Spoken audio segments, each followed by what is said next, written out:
This, as you will know, is the new Aston Martin Vantage. So we're going to do a couple of very simple things, right? I'm going to go for a drive on the track, then talk you through a cutaway of the chassis, because it's really, really very interesting indeed. Don't miss that. Then 3, we're going to go for a drive on the road and see exactly how good this new sports car is. Right, welcome then to the inside of the new Aston Martin Vantage. And this one is in quite a racy trim. Now, there will be differences between road and track versions that you see in this film for complicated reasons that they don't want us to use the same car on road and track. This one is on lightweight forged wheels which save about 10 kilos all round. It's on carbon ceramic discs which save another 24 kilos all round. So I think these seats are optional. This Alcantara is certainly optional too. All in then with those weight saving bits in place, you're looking at a car that is about 1,530 kilos dry, add another 100 kilos to that for a wet weight. So it is probably not as light as some of the stuff around it, 911s particularly. First impressions, well, they've turned up the V8 engine. It's in the same tune as it is in the DB11 V8, so it's about 500 horsepower. Maximum torque of about the same in pounds-foot, comes in from 2,000 RPM, and then the torque curve is dead flat from there. But they have turned up the noise, and I can turn it up even further with 3 drive modes. Now, in a DB11, you get GT, Sport, Sport Plus. I think they've moved them a stage further, more sporty, if you like, from there. So my standard one is Sport, but I can make the Powertrain Sport Plus, which turns things up a bit, or I can put it in Track, which turns the exhaust up again. Sounds quite good, doesn't it? The DB11 doesn't sound that AMG V8-y, but this actually kind of does. They've done it up. Get suspension chassis modes too, obviously. So there's normal, or you can put it in Sport, and you can put it in Sport Plus. We're at Portimao in Portugal, which is a circuit with a few lumps and bumps on it. And the maximum suspension setting, Aston's engineers say, is probably too harsh for this, so it reads a really smooth track like Silverstone or something like that. So I am going to put it in. I'm going to sort of plus on the suspension track on the drivetrain. What I can tell you straight away is that it feels impressively stable. It's a front-engine car, don't forget. Gearbox is responsive. Steering has 2 weights. This is the firmer of them, but it's still not heavy. It's heavier than a Ferrari. It's probably not as heavy as a GT3 Porsche, something like that. You can just feel there. Traction control in its full on state is quite hard. It doesn't let you play around too much. So it takes 2 pushes because it's a Mercedes-derived system. And now it's in ESP track as we just arrive at a second gear hairpin, which is handy. So it allows a little bit more slip. Engine revs to 7 and stays there when you're in full manual mode until you change up. And another long push takes everything into off. And at that point, Aston says it is actually off. Conveniently, there is another hairpin.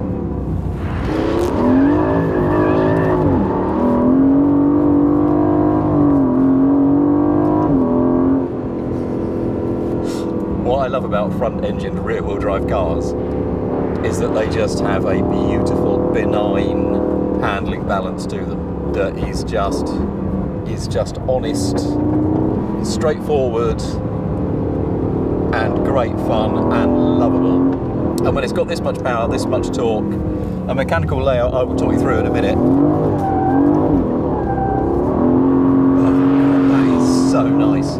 There are engineers at Aston who just like doing this sort of thing, and they are aware of how much fun it is, and that if you make a great handling car in its extremes, you end up with a good handling car, a rewarding car all the time. It's got a really nice balance. In addition to the differential, it also has torque vectoring by braking, so on turning it'll ease in, say, an inside rear wheel to just try and help the turn in, and it feels like the point of rotation is right about here. You sit in the middle, the weight distribution is balanced, you get all those things right. I mean, half the battle is won into making a great handling car.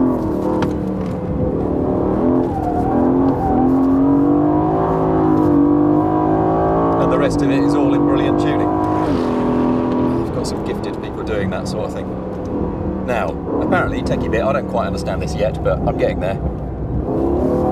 It's not just what the front wheels do that make a car really nicely balanced if it's good like this. What matters is the lateral stiffness at the back. That means if you stand at the back of the car and you were to push it sideways, forget about roll, if you were to try and push it sideways, it helps if it's very rigid, because then the front just goes where you want and the back is very well supported against lateral loads. This has got a rigidly mounted rear subframe. Rear subframe is, for the most part, shared with a DB11, but that is mounted squishily to give more on-road GT-ness. This would allow more road noise and lack of refinement through because it's rigidly mounted. But what it gives is that lateral stiffness that makes this car so enjoyable and playful.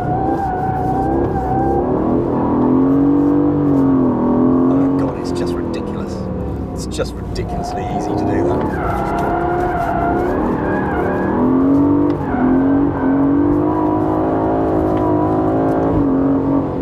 That's absurd. That is absurd.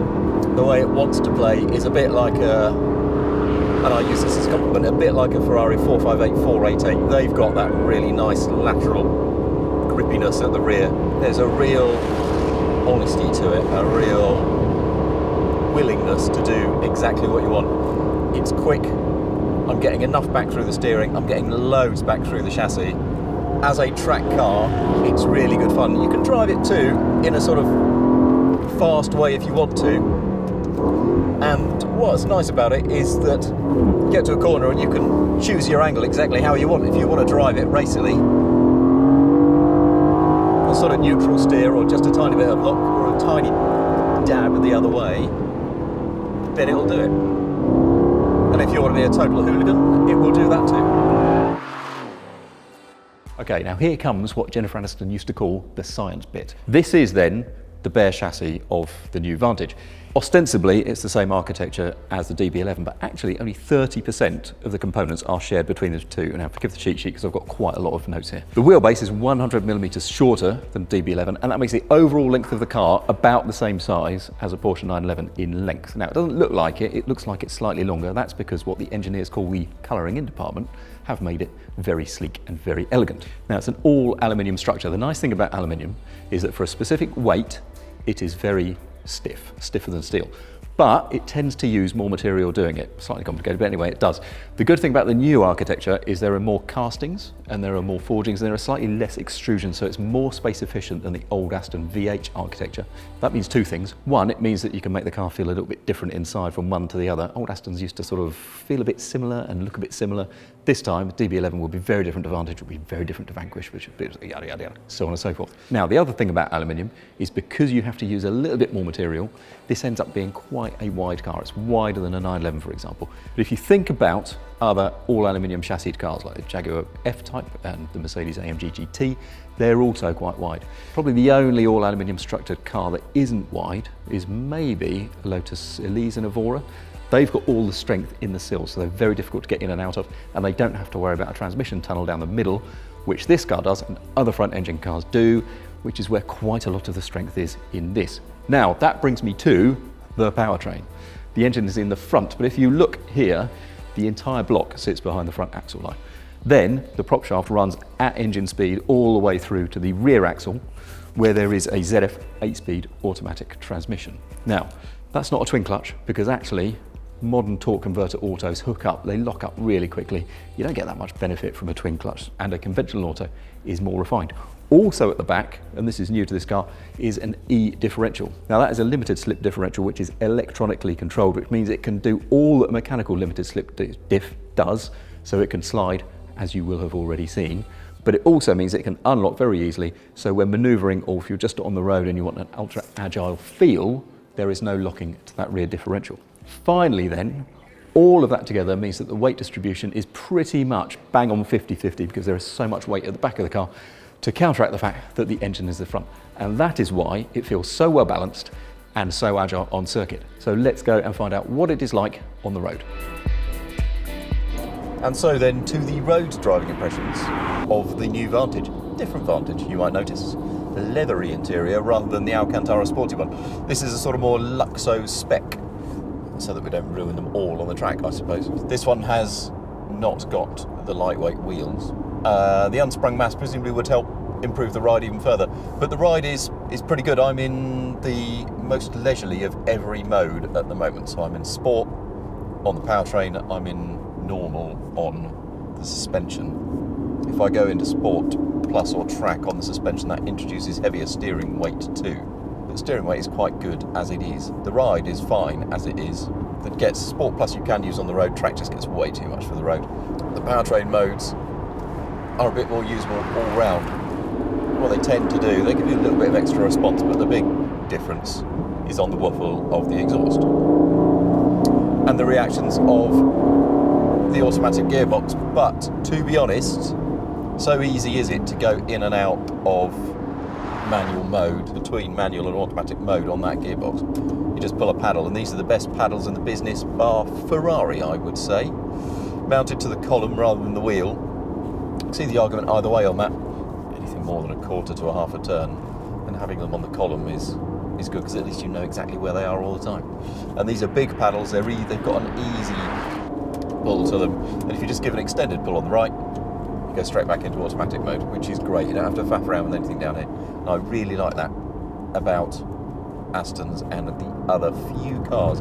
Not as many do it as you would think. You know, I mentioned it's a wide car. It feels its width on the road, actually. If you were to come straight from a 911 into this, you might sort of think, wow, this is actually quite a large car. You can't see any of the bonnet. It's got a very high window line. Visibility out the back is not bad. There's a hatchback at the back. That gives it a fairly sizable boot. Actually, there's a lot of sort of storage space behind these two seats, which have also got a lot of room. So it feels like quite a spacious car. If you're looking for a tiny, nimble, agile feeling sports car, I don't think this is the one. And when I say that, it's agile in its own way. It's just not little. What gives it what agility it has is the fact that it has a perfect weight distribution, and it feels like it pivots right around here. And even on the road, you kind of get that impression actually of a quick direction change, where the steering response is really good. It's quick enough. It's got the same steering ratio as a DB11, but because it's got a shorter wheelbase, effectively the steering is quicker. Gearbox response is really good. It does make a good noise, doesn't it? It does make a good noise. That is in standard mode as well. I like the fact that they've really turned the wick back up on the engine note and the exhaust note over the DB11, whose V8 arguably sounds a bit flat. This sounds proper. And if I switch it back into Sport Plus track mode, then the exhaust goes up another notch.